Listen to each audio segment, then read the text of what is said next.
సర్వలోక శరణుడు, ధర్మావతారుడు, లోక కళ్యాణకర్త శ్రీరామచంద్రుడు అవతరించింది లోకములో. యదా యదా హి ధర్మస్య గ్లానిర్భవతి భారత అభ్యుత్థానం అధర్మస్య తదాత్మానం సృజామ్యమన్నట్టుగా లోకములో ఎప్పుడెప్పుడైతే ధర్మం నశిస్తూ ఉంటుందో, ఆ ధర్మం పెరిగిపోతుందో, రాక్షసత్వం పెరిగిపోతుందో, మరి దుష్ట శిక్షణ శిష్ట రక్షణ కొరకై భగవంతుడు అవతరిస్తూ ఉంటాడనేది వాక్యం. అలాగే శ్రీరామచంద్రుడు చైత్ర శుద్ధ శ్రీరామనవమి నాడు పుట్టడం జరిగింది. రాముడు మిట్ట మధ్యాహ్నము 12 గంటలకు అవతరించాడు ఈ భూలోకంలో. మరి పూర్వము రాముడు వైకుంఠం నుండి ఈ లోకానికి రావడం జరిగింది. మరి రాముడు యజ్ఞ పురుషుడు, యజ్ఞములో సంభవించినటువంటి వాడు. దశరథ మహారాజుకు సుమారు 90,000 సంవత్సరాల వరకు సంతానం కలగలేదు. ఆయనకి 3 భార్యలని అందరికీ తెలిసిన విషయమే. కానీ 365 మంది భార్యలు ఉన్నారు. అందరికీ సంతానం కలిగింది, అందరికీ అంతస్తులు అన్నీ ఉన్నాయి. కానీ అపుత్రస్య గతిర్నాస్తి అనే నీతి వాక్యానుసారంగా పుత్రులు లేకపోవడం వల్ల గతి లేదు అనే ఒక సనాతనమైనటువంటి మన హిందూ ధర్మ వాక్యానుసారంగా వశిష్ఠ మహాముని ఆదేశానుసారంగా ఋష్యశృంగుని తీసుకొచ్చేసి తన దత్తపుత్రిక అయినటువంటి శాంతాదేవినిచ్చి పెళ్లి చేయించి ఋష్యశృంగుడి ద్వారా పుత్రకామేష్టి యాగం చేయడం జరిగింది.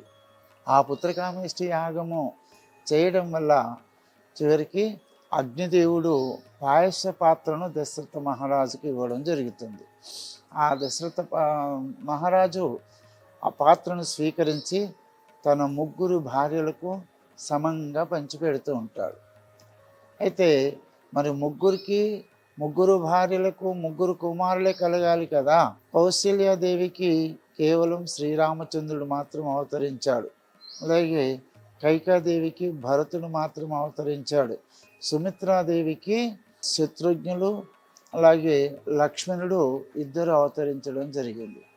ఇక్కడ విశేషం ఏంటంటే, మరి ఈమెకి ఇద్దరు ఎందుకు కలగాలి, ఒకరొకరే కలగాలి కదా అని ఒక సందేహం వచ్చినప్పుడు సుమిత్రాదేవి తనకిచ్చినటువంటి పాయస పాత్రను ఈ వయసు వరకు దశరథ మహారాజు వృద్ధాప్యం వరకు కూడా సంతానం కలగలేదు కనుక ఇప్పుడు మాత్రం ఈ పాయసం తినడం వల్ల సంతానం కలుగుతుందా లేదా అని ఒక సందేహం ద్వారా ఆమెకి ఇచ్చినటువంటి ఆ పాయస పాత్రను దిబ్బలో పడేస్తుంది.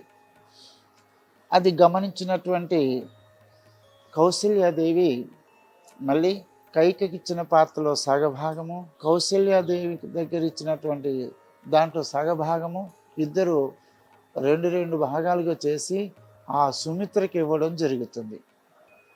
తద్వారా సుమిత్రాదేవికి లక్ష్మణుడు శత్రుఘ్నుడు ఇద్దరు కలగడం జరుగుతుంది. శ్రీరామనవమి నాడు రాముడు లక్ష్మణ భరత శత్రుఘ్నులు అవతరించడం జరుగుతుంది. ఇది మునులు దేవతలు యక్ష కిన్నెర కింపురుషాదులు అందరూ కూడా భగవంతుని ప్రార్థించడం వల్ల తానే స్వయంగా అగ్ని సంభవుడిగా అవతరిస్తాడు దశరథ మహారాజుకు. అదే నవమి నాడు మధ్యాహ్నం 12 గంటలకు అవతరిస్తాడు శ్రీరామచంద్రుడు. మరి ఈ నవమి నాడు అవతరించాడు. మరి మన లోకంలో సనాతనమైనటువంటి మన హిందూ ధర్మములో శ్రీరామ కళ్యాణము చైత్ర శుద్ధ నవమి నాడు మాత్రమే చేస్తుంటాం. నవమి నాడు ఆయన అవతరించింది అదే రోజు, మరి కళ్యాణం అదే రోజు అనేది కేవలం ధర్మావతారుడైనటువంటి శ్రీరామచంద్రుడి చరిత్రలోనే ఇది జరుగుతుంది. ఎందుకంటే ఆయన పుట్టింది శ్రీరామనవమి నాడే. అలాగే మనకు వసంత నవరాత్రులు ఉన్నాయి. నవరాత్రులలో గణపతి నవరాత్రులని దేవీ నవరాత్రులని వస్తాయి. కానీ అవి నవరాత్రులు మొట్టమొదటివి కాదు. గణపతి నవరాత్రులు మన భారతదేశంలో హిందువులందరూ కూడా ఈ గణపతి నవరాత్రులు మొట్టమొదటివని వాటిని పాటిస్తూ ఉంటారు. నవరాత్రులు అనేవి ఏంటి అంటే చైత్ర శుద్ధ పాడ్యం అంటే ఉగాది నుండి శ్రీరామ నవరాత్రులు, వసంత నవరాత్రులు అంటారు. అవే నిజమైనటువంటి మనకు మొట్టమొదటి నవరాత్రులుగా పరిగణింపబడుతున్నాయి. ఆ నవరాత్రులలో శ్రీరామనవమి నాడు పుట్టింది రాముడు. సీతారామచంద్ర కళ్యాణోత్సవానికంటే మన దేశంలో సనాతనమైన హిందువులందరూ కూడా శ్రీరామ కళ్యాణం తర్వాతనే రాముడికి అక్షతలు తలంబ్రాలు వేసిన తర్వాతనే మన హిందువులందరూ కూడా కులాలకు అతీతంగా మరి ఏ ప్రాంతానికి అతీతంగా అందరూ కూడా వివాహం చేసుకునేటువంటి ఆనవాయితీగా వస్తుంది. ఇది పవిత్రమైనటువంటిది. రాముడి కళ్యాణం వల్ల ఇంటింటిలో ఉన్నటువంటి ఏ రాష్ట్రంలో ఉన్నా, ఏ జిల్లాలో ఉన్నా, గ్రామంలో ఉన్నా, ఎక్కడున్నా కూడా అందరూ కూడా ఈరోజు రామ కళ్యాణము, రాముడికి అక్షతలు వేయాలి, తలంబ్రాలు వేయాలి అని ప్రతి హిందువులు ధనవంతులైనా ఎవరైనా కూడా చక్కగా ఇళ్ళు అలుక్కొని మరి శ్రీరాముడికి పల్లెల్లో ఉన్నటువంటి ఆంజనేయ స్వామి మందిరాలలో కానీ, రామాలయాల్లో కానీ, వైష్ణవాలయాల్లో కానీ ఈ సీతారామ కళ్యాణోత్సవం అనేది మహావైభవపేతంగా జరుగుతూ ఉంటుంది. ఇది సృష్టి త్రేతాయుగం నుండి ఇప్పటి వరకు ఆనవాయితీగా వస్తుంది. మరి రామ కళ్యాణము చేయడం ఎందుకంటే ఎక్కడెక్కడైతే రామ కళ్యాణం జరుగుతుందో అక్కడక్కడ ఆ ప్రాంతము, ఆ రాష్ట్రము, ఆ దేశము, ఆ ప్రజలు అక్కడ సురక్షితంగా, సుభిక్షంగా, ఆరోగ్యంగా, పిల్ల పాపలతో, పాడి పంటలతో, చల్లగా, సౌభాగ్యాలతో, ఆరోగ్యాలతో, ఐశ్వర్యాలతో విలసులుతూ ఉంటారు. కాబట్టి మరి లోక కళ్యాణకర్త అయినటువంటి రాముడి కళ్యాణము లోక కళ్యాణము అనే సందర్భంగా మనకు రామ కళ్యాణం అనేది చేయడం జరుగుతుంది. నలుగురు రాముడు, లక్ష్మణుడు, భరత శత్రుఘ్నుడు అనే ఒక ఆనవాయితీ అందరికీ తెలిసిన విషయమే. కానీ ఈ నలుగురితో పాటు రాముడికి ఆంజనేయ స్వామి కూడా ఇక్కడ మనకు సందర్భానుసారంగా చెప్పుకోవాల్సి వస్తుంది. రాముడికి ఆంజనేయ స్వామి మరి అంత సేవ చేస్తున్నాడు, ప్రాణానికంటే మిన్నగా చూస్తున్నాడు. తన సుఖాలన్నిటి కూడా, తన భోగాలన్నిటి కూడా వదిలిపెట్టేసి రాముడికి సేవ చేయడానికి ఆంజనేయ స్వామికి రాముడికి ఉన్నటువంటి సంబంధం ఏంటి, ఆ ఆత్మీయత ఏంటి అనే విషయానికి వచ్చినప్పుడు మనకు రామాయణంలో కొంత మహాత్ములు చెప్తున్నారు. ఎప్పుడైతే ఆ సుమిత్రాదేవి దశరథ మహారాజు ఇచ్చిన పాయస పాత్రను దిబ్బలో పడేస్తుందో, ఆ దిబ్బలో పడేసినటువంటి ఆ పాయసాన్ని అగ్నిదేవుడు తీసుకుంటాడు. అగ్నిదేవుడు తీసుకొని దానిని వాయుదేవుడికి ఇస్తాడు. వాయుదేవుడు దాన్ని తీసుకొని ఆ సంతానం కొరకు అంజనీదేవి అంజనాద్రి పైన తప్పిస్తూ ఉన్న సందర్భంలో వాయుదేవుడి తిరిగి తపస్సు. ఆ సందర్భంగా వాయుదేవుడు ఆ పాయసంని పండుగ మార్చి అంజనీదేవికి ఇవ్వడం జరుగుతుంది. ప్రసాదంగా తీసుకొని నవమాసాలు నిండిన తర్వాత ఆంజనేయ స్వామికి జన్మనివ్వడం జరుగుతుంది.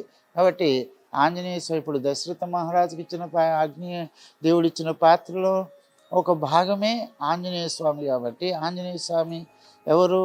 అతనికి ఎన్ని పేర్లు ఉన్నాయంటే ఆంజనేయ కుమారుడు అని, వాయు కుమారుడని, కేసరి కుమారుడని, శివకుమారుడని, శివావతారం అని, ఇవన్నీ కూడా మరి ఆంజనేయ స్వామికి సంబంధించినటువంటిది.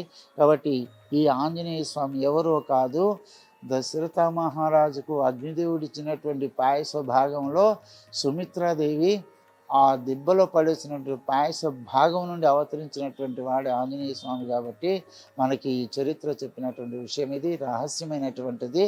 ఆంజనేయుడు రామచంద్రుడు ఇద్దరు కూడా సోదరులే అనే విషయాన్ని ఇక్కడ మనకు స్పష్టంగా తెలుస్తుంది. అలాంటి ఆంజనేయ స్వామి చిన్న జయంతి, పెద్ద జయంతి అని రెండు చేసుకోవడం జరుగుతుంది. చిన్న జయంతి అనేది మనకి చైత్ర పౌర్ణమి నాడు హనుమాన్ జయంతి అనేది జరుగుతుంది. ఇది ఉత్తర ప్రాంతంలో చేస్తూ ఉంటారు. దక్షిణాదిలో కూడా ఇప్పుడిప్పుడు ప్రారంభం అవుతుంది. అలాగే నిజమైనటువంటి ఆంజనేయ స్వామి జయంతి ఎప్పుడు వస్తుంది అంటే వైశాఖ బహుళ దశమి నాడు శనివారము మరి స్వామి జయంతి ఉంటుంది. అలాగే ఈ రామచంద్రుడి యొక్క చక్కని అవతారం అనే విషయాన్ని మనం తెలుసుకోవాలి. అందుకని ఇది చాలా శ్లాఘనీయమైనటువంటిది. దేశాన్ని రక్షించడానికి ధర్మ విగ్రహవాన్ రామ, రాముడు అవతరించడము ఎందుకొరకు అవతరించాడంటే లోక కళ్యాణం కొరకు అవతరించినాడు. కాబట్టి ఆయన అవతార సందర్భంలో కళ్యాణోత్సవం గురించి మనము చక్కగా చెప్పుకోవడం జరిగింది. ఇది అందరూ కూడా ఆచరించి స్వామి కళ్యాణోత్సవం చేసి అందరూ సుఖ సంతోషాదులతో ఉండాలి అని మరి తెలియజేస్తూ